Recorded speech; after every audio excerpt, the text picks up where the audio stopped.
to people, but this gentleman has turned off people's lights in the middle of a global health pandemic.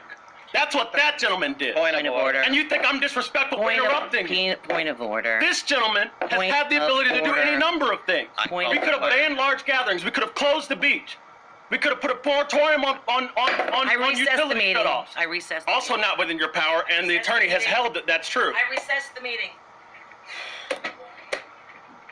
You came up with new rules at the beginning of the meeting, and then you didn't even want to follow the rules that came up with. And you took advantage. This is a banana republic, is what you're turning this place into with your so-called leadership. Does a recess mean that we will be? Yes. Camera on that? I don't care anything about this. Camera on that? I don't care anything about this. We should have been talking about this last week. Can we? We cut off people's utilities this week and made them pay what could have been their last check to us to turn their lights on in the global health pandemic. But you don't care about that, and you didn't want to meet. But every other year, you go around and beg people for their votes. Can we explain But the you recess? care more about your relationship with that guy than you care about the relationship with the people who don't go to work in this building. Order, you were done. You were done. You're done. Disrespectful. It's disrespectful is what you've done to the working people in this city. I didn't do anything. You failed to act. I didn't do anything. When you're a leader, you failed to act. You said you didn't do anything. You failed to act.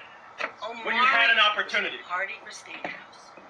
I don't care anything about that. You think anybody cares? Hi, Facebook. I am here in my messy apartment after our special commission meeting, blowing off a little steam. Our meeting tonight was a shame. And it was a shame for a few reasons. First of all, during our meeting tonight, there was a clear breakdown in comity and civility and respect for one another. And you know what? I will tell you right now, I was at times a little disrespectful of my colleagues. I interrupted, some of my colleagues. I interrupted our city manager when I felt that he was not telling the truth. So there was a clear breakdown in comity. When we started the meeting tonight, the manager not the manager, but when we started the meeting tonight, the mayor announced that each of us would only get 5 minutes to talk. That's it. That's all we would get to talk. We get 5 minutes, and that's it. Now, mind you, I wanted to have an emergency meeting last week to give the city manager very clear and specific direction about how to help people in our city maintain their hygiene by not cutting off their utilities. I wanted to meet last week to make sure that our city manager, to make sure that we gave our city manager clear direction to put our employees at ease and make sure that they had paid emergency leave. I asked for these things last week. I asked for a meeting about these things last week. And as I've said before, the city manager told me when I asked for them on Thursday, he told me that he would go around to my colleagues and dissuade them from meeting. And he did exactly that. And then in the Palm Beach Post, he bragged about it. And he was quoted as short-circuiting the meeting. That was last week. I said we needed to address these issues that are important to the human beings in the city. We needed to address these issues last week so that we wouldn't be cutting people's utilities off. So that our employees could have peace of mind and paid emergency leave during this crisis when their kids are out of school. I asked him that last week. So today we get to a meeting after a full weekend has passed, as the crisis has gotten worse, after we've shut off dozens of families' utilities, after our city manager has issued multiple varying policies about employee leave during this pandemic, policies that conflicted each other and that have confused our employees so much so that the unions reached out to me today and said, we have no idea what's going on. We arrived to this meeting today, and the mayor begins the meeting with a surprise announcement that each commissioner only gets 5 minutes to discuss these issues that have been affecting human beings in the city. I get excited about a range of things, but the thing I get most excited about is about what's good for the human beings I got elected to serve. If the city manager is in between me and what's good for the public, then the city manager is going to have to move. Or I'm going to have to hurt his feelings. Because I can't be silent when the people I got elected to serve are being harmed by the city manager's policies and his inaction. So we get to the meeting, she makes this surprise announcement. I say, excuse me, hold on, Madam Mayor. We have not ever done this before. 5 minutes to talk? You're allowing us just 5 minutes each to talk about this issue that we could have discussed last week with ample time. But now we get here today, you're just going to give us 5 minutes to talk? So I had some words for the mayor. And so we get a presentation from the manager. And it was mostly untrue and misleading. Herman Robinson, who is another commissioner who's for the people, said, well, I have some questions of the city manager. And the mayor lets Herman Robinson ask questions that don't count against his 5-minute time. Because questioning is different from speaking. You know, like you ask questions, that's questioning. Speaking is commenting, so okay. So I asked questions. And frankly, because I was just told when I got to the meeting that our procedures are going to be different, I asked lots of questions because guess what? The only way that I can get the facts out about the fact that we cut off dozens of families' utilities on Tuesday as FPL was telling people that we're suspending utility disconnections, the only way that I can get out the facts about how our city manager is basically deviating from policies that we've passed by the commission and claiming that he has emergency powers, even though we have not declared a local emergency here. The only way that I can get that out is through these questions. If you're only going to give me 5 minutes to speak, hey, Commissioner. So I got to the meeting today. The mayor said we only have 5 minutes to speak each when we've been waiting a week to discuss these issues. And I had some words for the mayor and for the manager. So the only thing I could do is ask questions, and the mayor was not counting this against our 5-minute time. So I obviously asked lots of questions if you're going to limit me to 5 minutes. Okay, so here's what happens. We get done asking questions, and we get to the part where we're actually commenting. And Andy speaks. Andy Amoroso speaks. Hey, Nikasha. I'm just telling folks here about how I get to an emergency meeting we've been waiting a week to have, and the mayor tells us we only get 5 minutes each to speak. So Andy speaks, and then Andy calls the question. For those of you who aren't up on your Robert's rules, calling the question means that if the other members of the board agree to call the question, nobody else can talk after that. So I haven't gotten my comments in. All I've done is ask questions. I did ask a lot of questions, but darn it, you limited me to 5 minutes, so I'm going to ask questions. So Andy calls the question, and the other commissioners agree to call the question and stop discussion. And I'm just going to be totally honest with you. I had some words for my colleagues. There was some yelling going back and forth between the mayor and I. There was a recess. And the mayor said, you've been disrespectful. You've interrupted people. And I told the mayor, you've been disrespectful.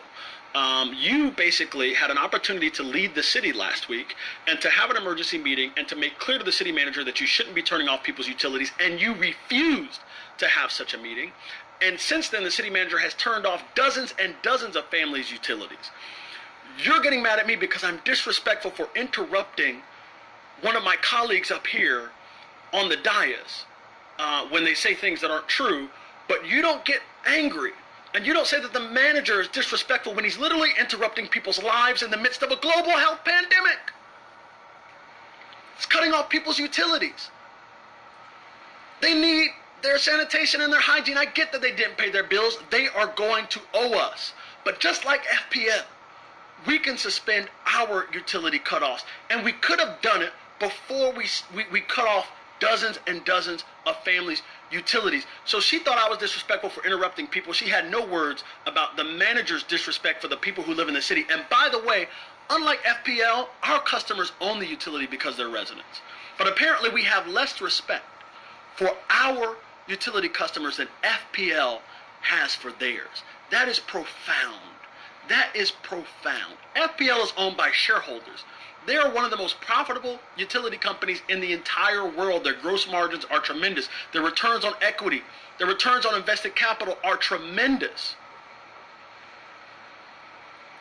And they have more respect for their customers, as profit hungry as they are, than we have for our customers, because they decided that they weren't going to turn off their customers' utilities, and we were doing it up until yesterday. After I asked for a meeting last week to direct the manager to cease utility cutoffs. The mayor had nothing to say about that.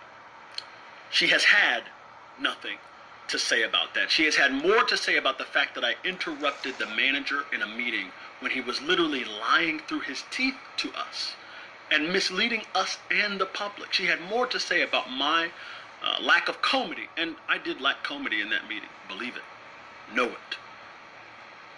But she had more to say about that than the fact that her employee who she supervises not only didn't have a plan to address this global pandemic, not only refused to take direction from the commission, who's supposed to give him direction in these emergencies, but literally continued to do the exact opposite of what the CDC and everybody else has said to do. You know, I spoke with the city manager on Thursday. He basically yelled at me and hung up the phone. I told him, we need to have a special meeting. He said, this is just your youthful exuberance. You're overexcited. This isn't a big deal. This isn't a big deal? We have multiple cases of coronavirus that we have been able to identify in Palm Beach County. We have a tremendous undocumented population. Many of these folks are very, very poor. They have no health insurance. They're not eligible for Medicaid. They don't want to go to the healthcare district because they're afraid about how the government is treating them right now under the Trump administration. If one member of this community gets the virus, do you really think they're going to have confidence that they're going to go and access our public health infrastructure? Like who believes that? So we have a major issue that we need to act before it gets bad. Tried to do that last week. The manager short-circuited it. Basically, yelled at me, said I'm overexcitable. And what has happened since then? Well, other cities have declared states of emergency. We still haven't declared a state of emergency, by the way. We still have not declared a state of emergency. And by the way, the manager made clear that the reason why he didn't want to declare a state of emergency today was because under our union contract, we would actually have to pay our union workers for coming to work during an emergency. We'd have to pay them an escalated rate because, it's dangerous to work in an emergency. So he admitted that tonight during the meeting. So not only did he keep us from meeting last week, he didn't have a plan. Like, if he kept us from meeting, but he had a plan and it was tight, I wouldn't have a problem with it. But other cities, they banned large gatherings. They've mandated that restaurants work at half capacity. They've closed their beaches. They have put moratoriums on utility shutoffs. And what have we done? We've done none of that. I posted a video on my Twitter page of downtown Lake Worth on St. Patrick's Day. The bars were literally overflowing. Where was our code enforcement?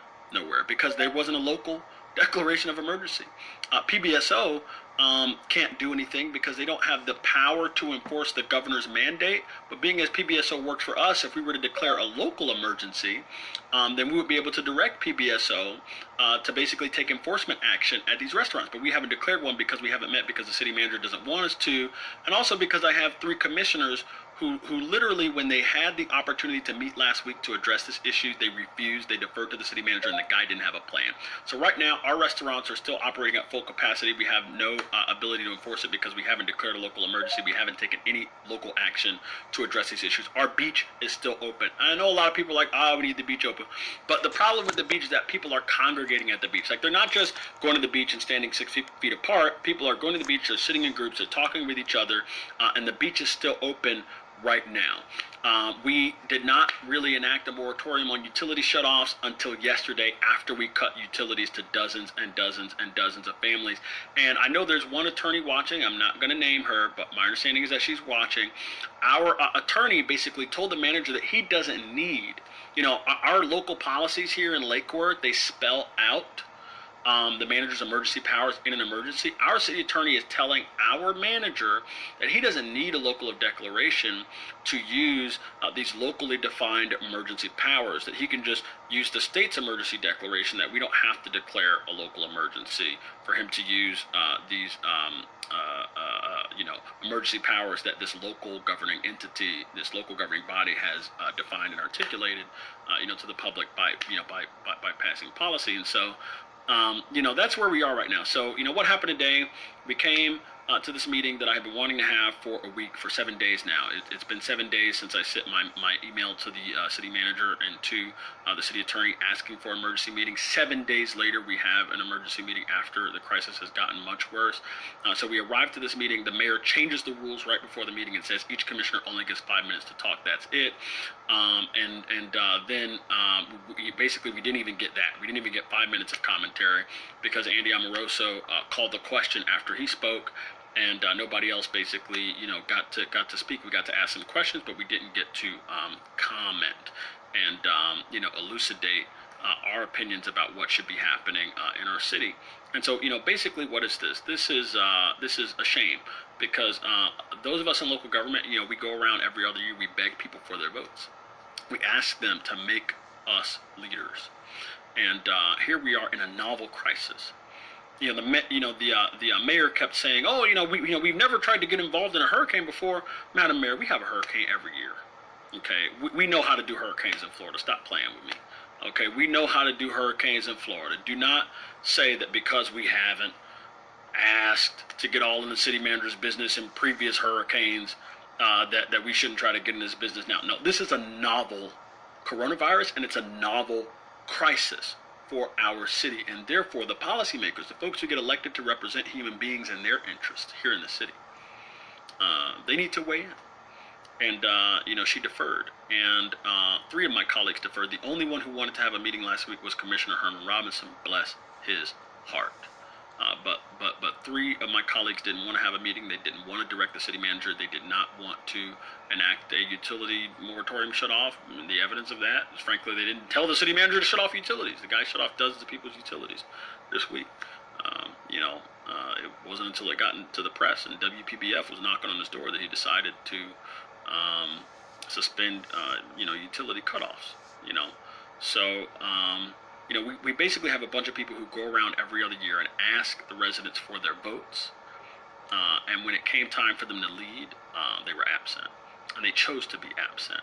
And they abdicated their authority and their ability to lead. They abdicated that and created a leadership vacuum and passively allowed the manager to step into that vacuum and do whatever it was that he wants. And the problem is, what the manager wants is not necessarily in the best interest of the people. I believe in professionals. Have I managed cities for 30 years? No. I believe in professionals. Okay? But the role of elected officials is to inject into these professionals' consideration concern for actual human beings that we get elected to represent. And he showed by shutting off families' utilities that he really doesn't care that much about their health during this crisis. He showed by failing to close our beach, by failing to mandate half capacity at restaurants, by failing to ban large gatherings, that he doesn't take this seriously. If he had a plan, I would feel differently. I would still have procedural issues with how we got to this place, no doubt. But I wouldn't be as angry as I am right now.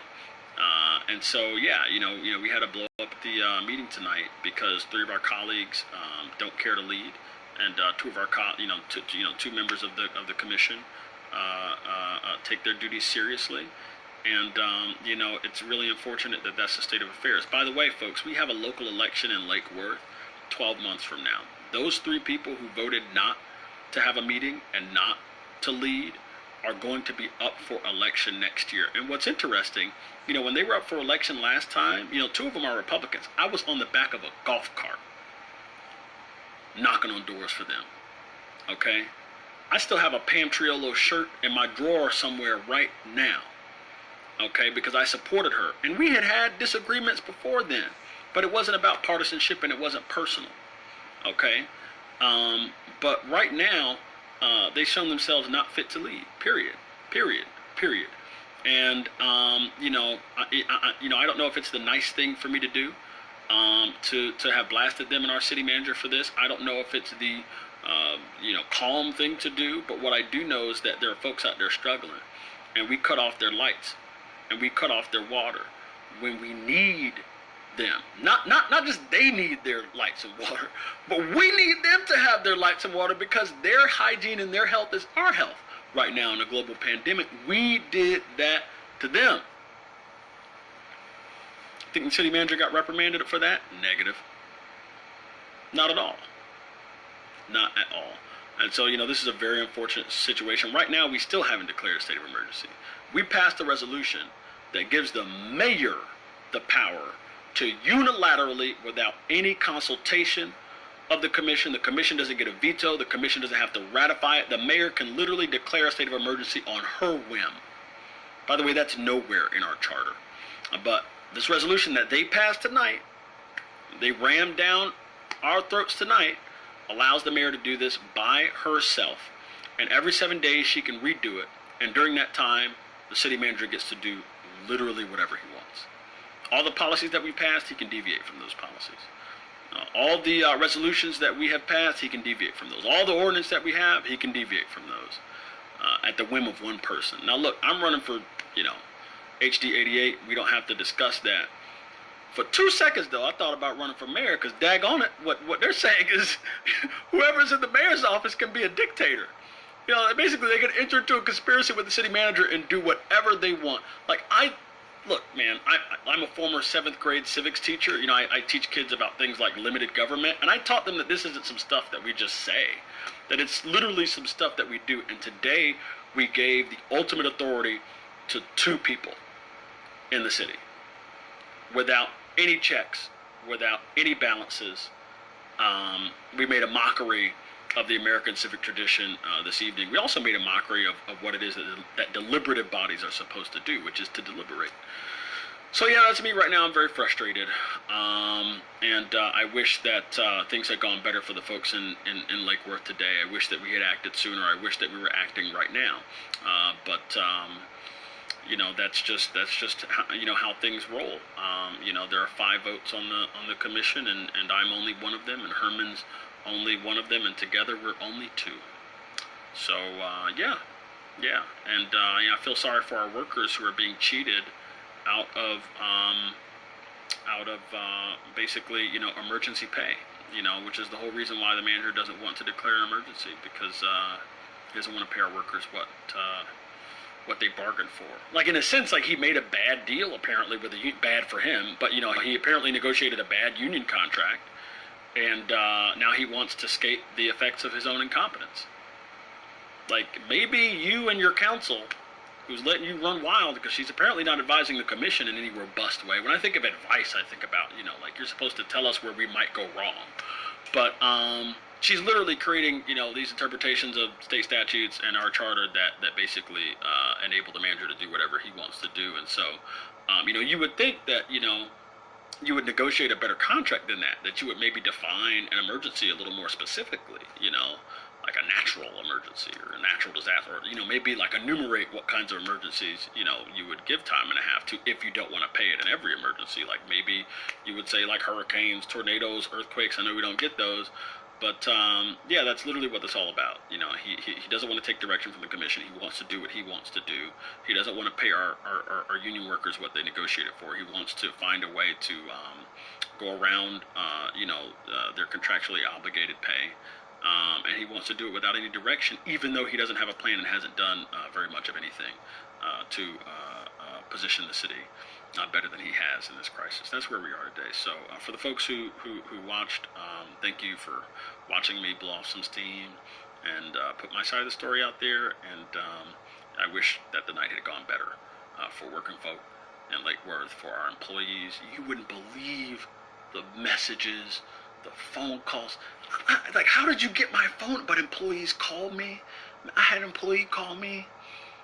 I had been asking for paid emergency leave, and the guy literally said, the city manager released a leave plan yesterday. It was his second. No, he released 2.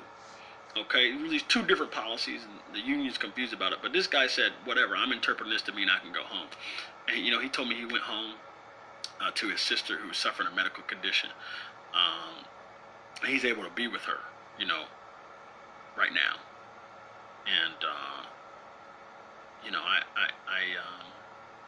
that meant the world to me.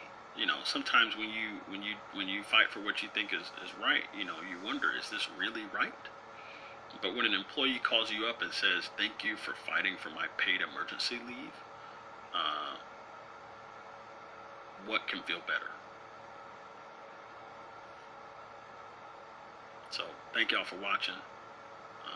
We need to hold folks in Lake Worth accountable. We're not doing our jobs right now. And we're delegating authority without direction. So, yeah. All right. Y'all have a nice evening. I am going to press finish on this live video. I appreciate y'all appreciating me being vulnerable. Y'all have a wonderful evening. Stay safe.